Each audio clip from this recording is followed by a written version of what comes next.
Pemirsa Intens investigasi. Tertangkapnya Peggy Setiawan oleh Polda Jabar sampai saat ini masih menimbulkan polemik baru. Seperti pernyataan Rasman Arif Nasution salah satunya yang meyakini bahwa pihak Polda Jabar tidak melakukan salah tangkap terhadap tersangka dalam kasus pembunuhan Vina Cirebon. Bahkan Rasman pun percaya jika Peggy Setiawan merupakan salah satu pelaku. Menariknya, di tengah Rasman yang percaya dan yakin jika Peggy adalah pelakunya, ada sebuah kabar yang cukup mengejutkan, di mana Rasman justru sempat mengemis ingin menjadi pengacara Peggy, namun ditolak oleh pihak Peggy. Melihat Rasman yang dipermalukan oleh tim kuasa hukum Peggy, lantas seperti apa Hotman Paris yang diduga menskakmat Rasman yang sempat ingin menjadi pengacara Peggy, hingga Hotman pun mempertanyakan banyak hal tentang sosok Rasman. Lalu, seperti apa Rasman yang sebelumnya seolah menyindir diduga untuk Hotman Paris, di mana ia menyebut seorang pengacara dengan gaya nyentrik, bling-bling, hingga pengacara internasional. Lantas, bagaimanakah kuasa hukum Peggy, Niko Kili-Kili, yang memberikan peringatan untuk Rasman agar tidak membuat tuduhan tanpa ada bukti yang jelas, hingga Rasman pun tetap pada pendiriannya agar proses hukum kasus Vina terus berjalan walaupun Niko Kili-Kili membela Peggy Setiawan. Di sisi lain, seperti apakah tim kuasa hukum Peggy yang awalnya tidak mengizinkan Peggy Setiawan untuk menjalani tes psikologi, tapi pada akhirnya mengizinkan, hingga Peggy pun sudah menjalani 5 tahapan tes psikologi. Lalu, seperti apakah atensi yang diberikan oleh pengacara Binola Sebayang terhadap kasus Vina Cirebon? Pemirsa, bersama Intens Investigasi, kami hadirkan kabar terkini, terpercaya, dan teraktual. Tetapi sebelumnya, jangan lupa untuk like, subscribe, dan juga share channel YouTube ini.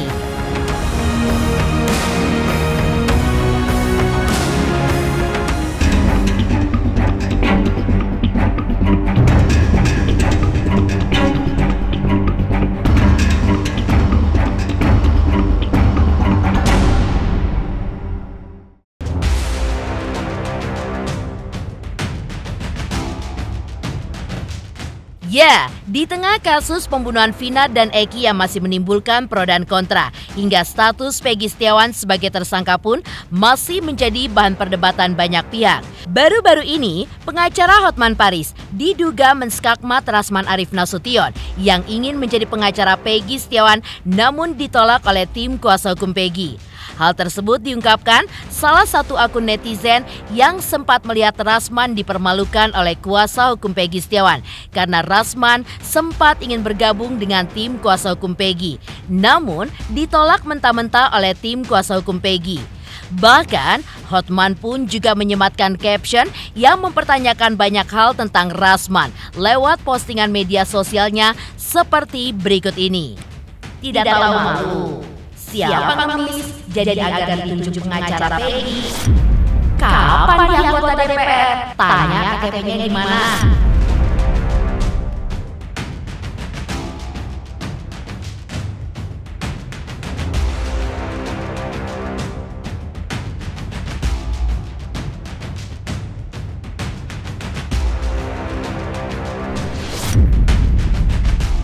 Kasus Vina.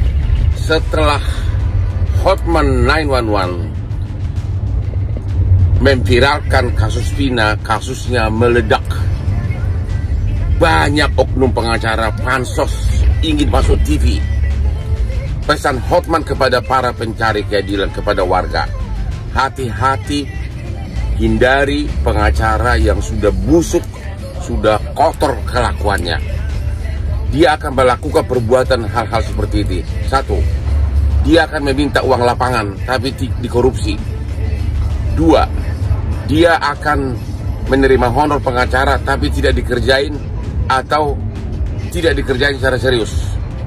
3. Kalau tidak ada uangmu, dia akan konspirasi, akan berkomplot dengan lawanmu, kiri kanan oke. Yang keempat, dia akan berusaha merayu bahkan menawarkan nikah wanita di sekelilingmu, termasuk anak istrimu. Hati-hati sama pengacara busuk, jorok, sudah bau nanah, ya. Hati-hati ya, benar-benar hati-hati. Ini demi para pencari keadilan. Hati-hati melihat oknum pengacara yang nongol di TV tapi sudah bau nanah, kelakuannya sudah sangat jorok tapi tidak kenal malu. Hotman 911 sangat menentang keras perilaku dari adanya seorang oknum pengacara yang tiba-tiba nimbrung, tiba-tiba ngaku sebagai kuasa hukum dari keluarga korban kasus Vina Cirebon. Apakah Anda mau mencari popularitas? Ingat, membantu rakyat untuk mencari popularitas, maka prestasi Anda tidak akan dihargai. Anda tidak akan dipercaya. Membantu rakyat pengais keadilan harus dengan tulus.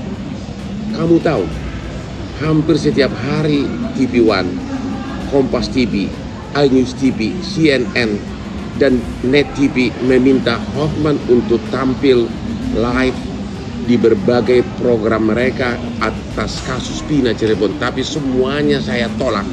Saya kasih kepada pengacara-pengacara junior di Hotman 911. Saya hanya pernah tampil 2 kali di infotainment, itu pun gara-gara teman saya Raffi dan Dewi Persik. Jadi saya melakukan itu bukan untuk mencari popularitas, ya, tapi murni dengan niat baik. Jadi bagi kamu pengacara yang pernah dipecat oleh kliennya karena minta duit melulu, udah deh, tahu diri lah. Rakyat tidak akan percaya kamu karena reputasi kamu sudah sangat kotor.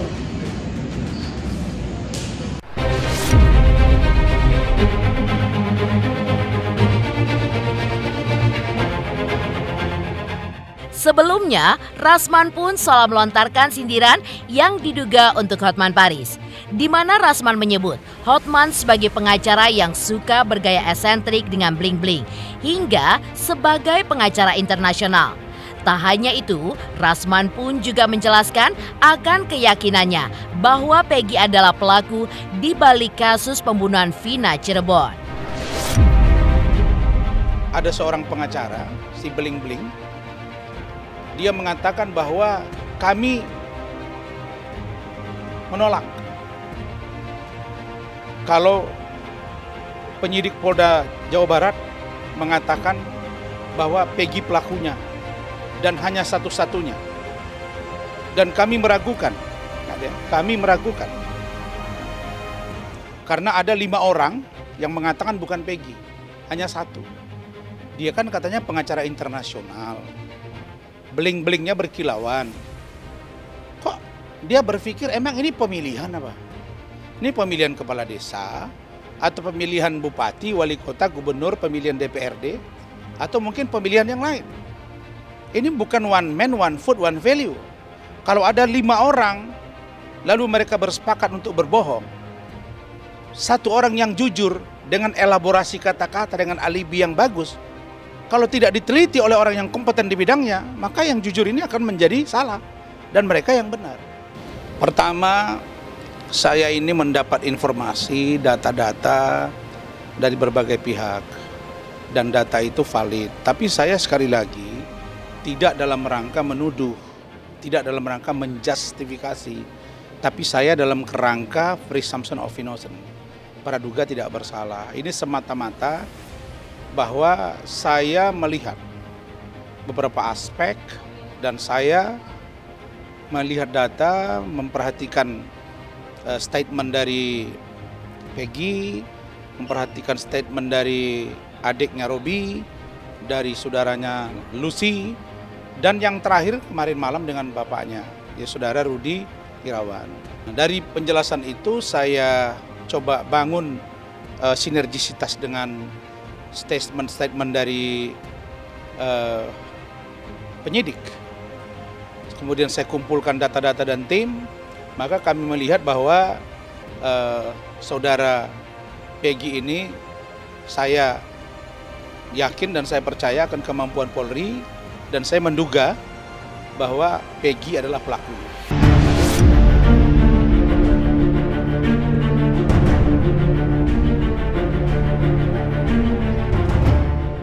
Kuasa hukum Peggy, Niko Kilikili pun memberikan peringatan untuk Rasman agar tidak membuat tuduhan tanpa adanya bukti yang jelas. Apalagi nantinya bisa merugikan Peggy Setiawan. Hingga kuasa hukum Peggy juga menghimbau agar Rasman Nasution tidak membuat statement yang liar. Bahkan, kuasa hukum Peggy Setiawan juga menyebut akan menempuh jalur hukum jika Rasman terus mengeluarkan statement-statement liar yang merugikan pihak Peggy Setiawan. Rasman Nasution ini adik saya. Dia itu dekat dengan Bang Hercules, dekat dengan abang saya Ferry Kilikili, dekat juga dengan saya.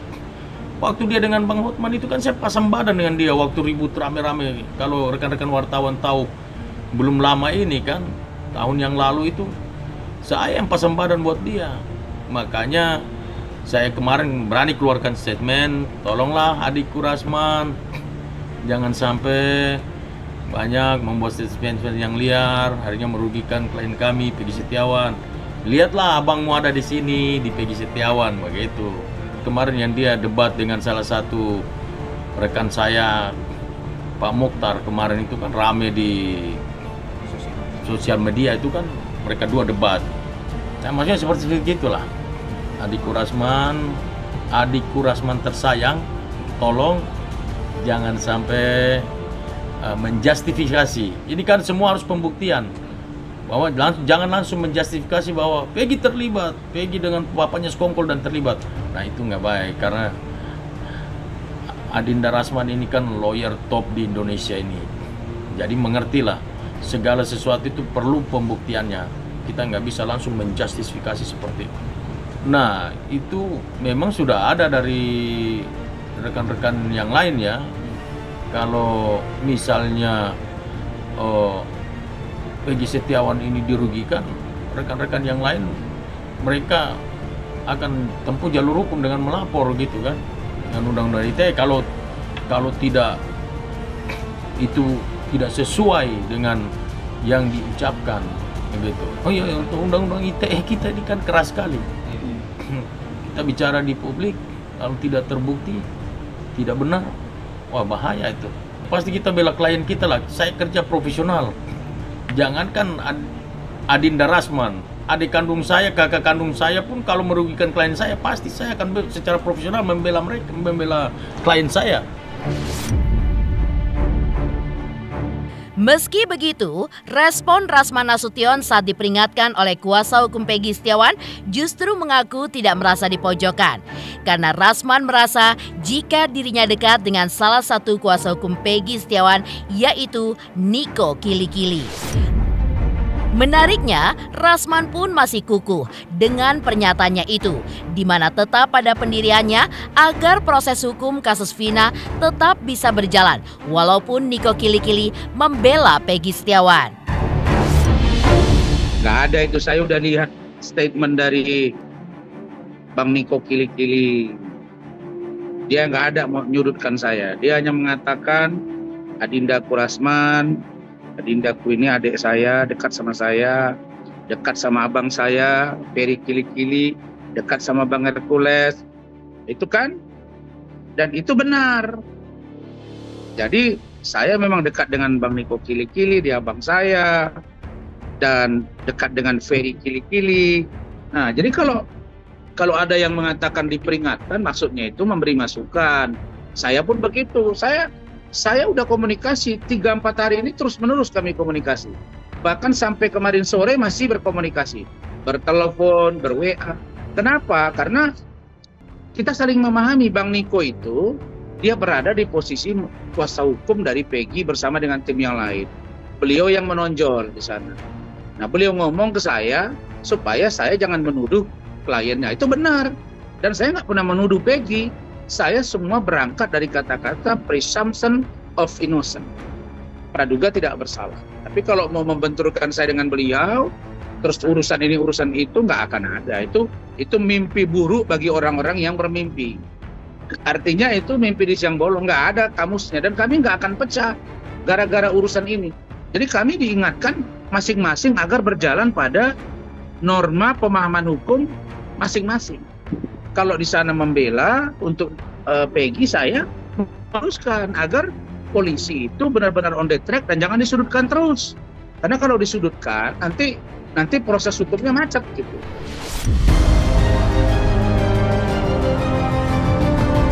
Lantas, seperti apa pula tim kuasa hukum Peggy yang awalnya tidak mengizinkan Peggy Setiawan untuk menjalani tes psikologi, tapi pada akhirnya mengizinkan hingga Peggy pun telah menjalani tes psikologi dengan 5 tahapan.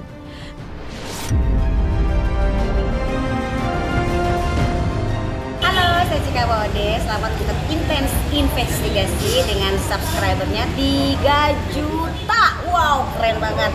Semoga info-infonya bermanfaat buat teman-teman semuanya.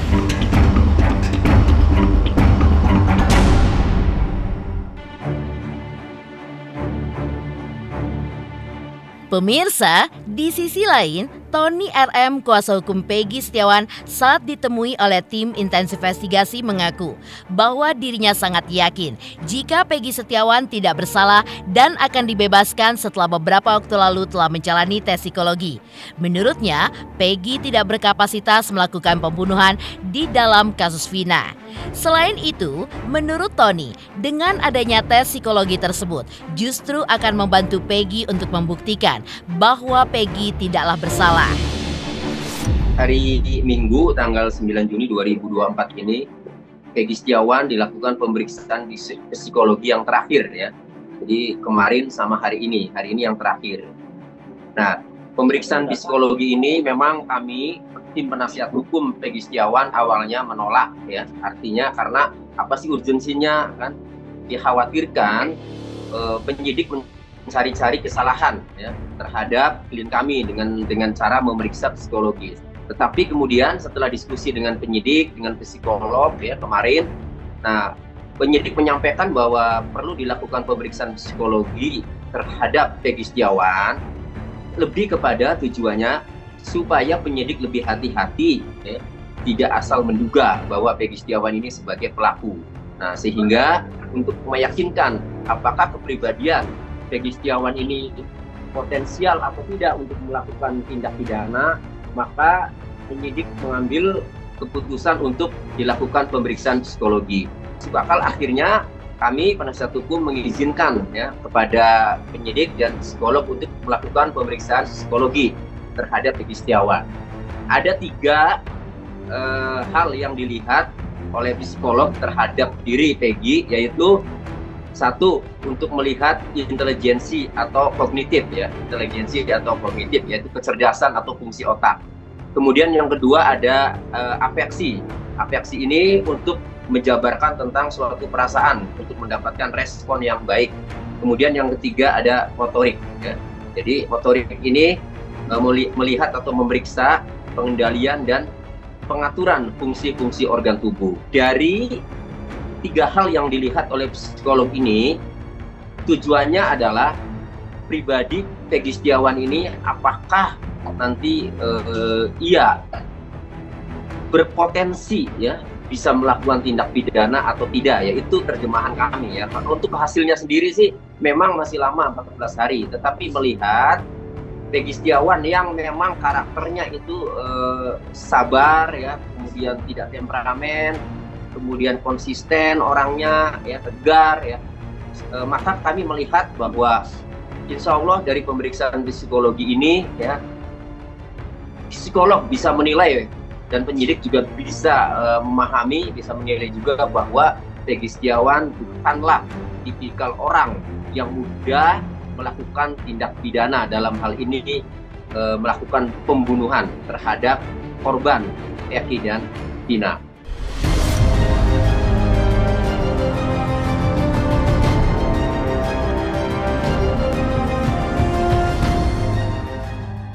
Ya, sebelum Peggy menjalani tes psikologi, awalnya tim kuasa hukum Peggy tidak mengizinkan Peggy untuk menjalani tes psikologi, hingga akhirnya mengizinkan kliennya itu untuk melewati 5 tahapan tes psikologi.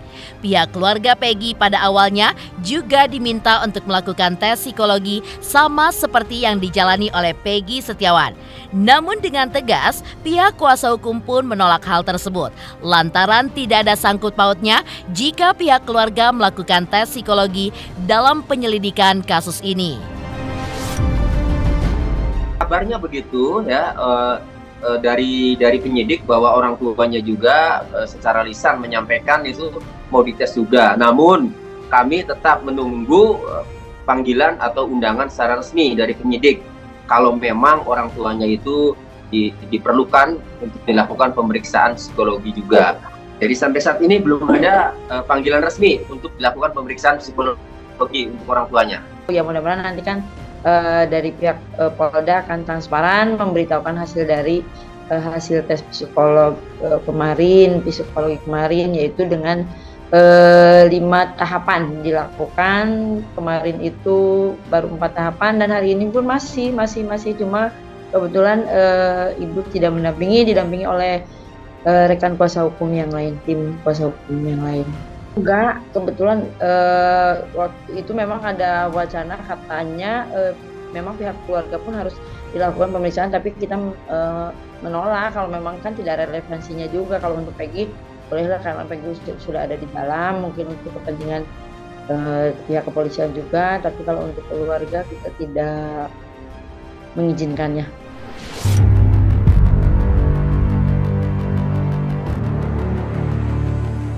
Lalu, bagaimana pula pengacara Minola Sebayang yang turut memberikan atensi terhadap kasus Vina hingga ia pun mengaku siap menjadi pengacara Peggy Setiawan jika diminta oleh Peggy maupun pihak keluarganya.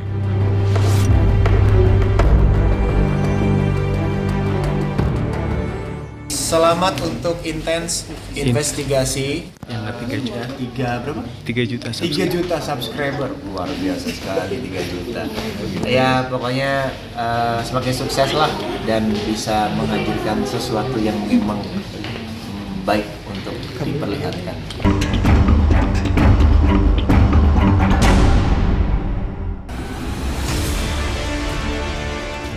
Pemirsa, kasus pembunuhan Vina dan Eki hingga kini masih menjadi perhatian publik. Hal tersebut membuat pengacara Minola Sebayang turut memberikan atensinya terhadap kasus tersebut. Bahkan Minola mengaku siap menjadi pengacara Peggy Setiawan jika diminta oleh Peggy maupun pihak keluarganya. Namun ternyata Minola pun memiliki pertimbangan lain jika diminta oleh pihak keluarga Peggy untuk menjadi kuasa hukumnya. Ya bersedia saja ya kan, karena kan memang fungsi daripada advokat itu kan juga harus ada fungsi sosialnya ya, memberikan bantuan hukum dengan cuma-cuma. Tapi kan hari ini kan sudah banyak ya, saya kira sudah cukup banyak tuh yang menjadi pengacara tuh ya, pengacara Peggy, pengacara itu sudah cukup banyak, nggak kurang lah itu ya, udah banyak yang tertarik gitu ya. Jadi kok tambah 1 orang lagi, saya kira nggak akan memberikan suatu hal yang berdampak ya, karena khawatirnya semakin banyak orang yang terlibat, semakin banyak pemikiran juga. Tapi saya sering mengalami juga dalam proses-proses perkara-perkara seperti itu, ada BAP yang di copy paste.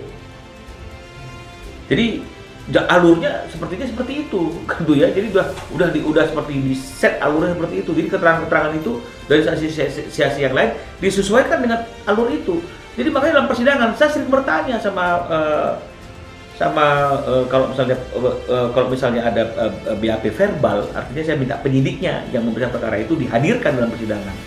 Ya itu saya lakukan dalam banyak peristiwa hukum yang saya sebagai kuasa hukumnya, termasuk ketika kasus penembakan itu yang melibatkan Antasari Hasar gitu ya. Saya minta penyidiknya dihadirkan. Karena saya mau lihat apakah BAP itu diberikan dengan bebas oleh orang yang di BAP atau dalam tekanan dan sebagainya. Nah, contohnya misalnya saya katakan bahwa kenapa BAP si A dengan si B cenderung sama kalimatnya? Titik komanya sama. Nah, sementara mereka itu di BAP berbeda hari. Kalau sama hari, beda yang melakukan penyidikan. Kan nggak mungkin satu orang mem-BAP 2 orang. Berarti penyidiknya beda. Yang ini yang BAP ini, yang kanan bisa. Tapi kok sama keterangannya ketika dibaca dalam berkas acara pemeriksaan? Nah, ini juga jadi persoalan. Semuanya kok mengkerucut gitu misalnya. Ya, ini juga saya pertanyakan. Karena secara logika, ya kalau kita berada dalam satu tempat lah, atau misalnya kita berjalan ini dari satu daerah ke daerah yang lain, satu mobil nih, selama perjalanan banyak hal yang kita saksikan, banyak yang kita lihat, bahkan mungkin ada kecelakaan yang kita lihat. Nah, ketika kita ditanya sama orang lain, kita nggak akan sama loh citranya, betul ya? Nggak akan sama menceritakannya. Tapi ketika misalnya kemudian di BAP itu semua orang sama menceritakannya, nah ini jadi masalah juga. Iya, sebenarnya kan kita sudah tahu tuh kalau misalnya langkah yang paling singkat itu bisa dilakukan, yang paling cepat kan pra peradilan. Penetapan tersangka itu kan juga sudah menjadi satu objek, ya objek pra peradilan. Kenapa nggak diajukan pra peradilan, apapun hasilnya? Tapi ada upaya daripada kita ribut sana sini, debat sana sini, statement sana sini, lakukan upaya yang real pra peradilan. Buktikan di dalam pra peradilan itu polisi salah menetapkan Peggy yang sekarang ini sebagai tersangka karena ada error in persona, orang yang salah, dan buktikan bahwa penangkapan itu juga salah karena dia bukanlah orang yang dimaksudkan dalam sebagai pelaku yang sesungguhnya. Kan bisa diuji di pra peradilan. Ya, secara formilnya betul nggak? Secara formilnya betul nggak? Gitu. Tanda tangannya diperiksa betul nggak? Ya karena nggak boleh juga orang langsung ditangkap, orang langsung dijadikan tersangka tanpa dia pernah sebelumnya diperiksa sebagai saksi. Apakah Peggy yang sekarang ini yang sudah pernah jadi tersangka itu dulu pernah nggak dia dipanggil jadi saksi? Kalau pernah, kapan dia dipanggil saksi? Kalau orang jadi saksi itu kan KTP-nya diserahkan, kan identitasnya kan diserahkan sebagai saksi. Nah, pernah nggak polisi punya arsip KTP Peggy yang sekarang ini itu dipegang sama dia ketika Peggy yang dalam berkas acara itu ada atau siapa pun nggak ngerti lah kita. Kalau belum pernah atau mungkin belum pernah dipanggil Peggy-nya. Cuma nama itu muncul karena disebutkan oleh tersangka yang lain. Nah itu ini yang saya bilang tadi itu karena saya tidak mendalami perkara itu saya tidak tahu. Jadi tapi kalau Peggy ini tidak pernah diperiksa, tidak pernah dipanggil, belum pernah diapa-apain karena nama Peggy muncul dari bibir saksi-saksi yang lain, tersangka yang lain, ya ini kan jadi rancu karena alat buktinya kan masih keterangan saksi nih, belum ada alat bukti pendukung yang lain. Padahal untuk menetapkan orang sebagai tersangka kan harus ada 2 alat bukti. Nah, mungkin fokusnya di situ saja.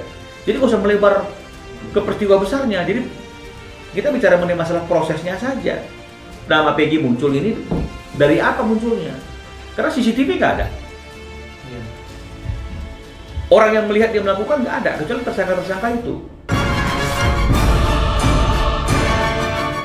Pemirsa Intens Investigasi, jangan lupa saksikan terus Intens Investigasi. Dan pastikan jangan lupa untuk like, subscribe, share, dan komen. Tim redaksi Intens Investigasi juga mengucapkan banyak terima kasih kepada semua subscribers. Hingga kanal Intens Investigasi kini sudah mencapai 3 juta subscribers.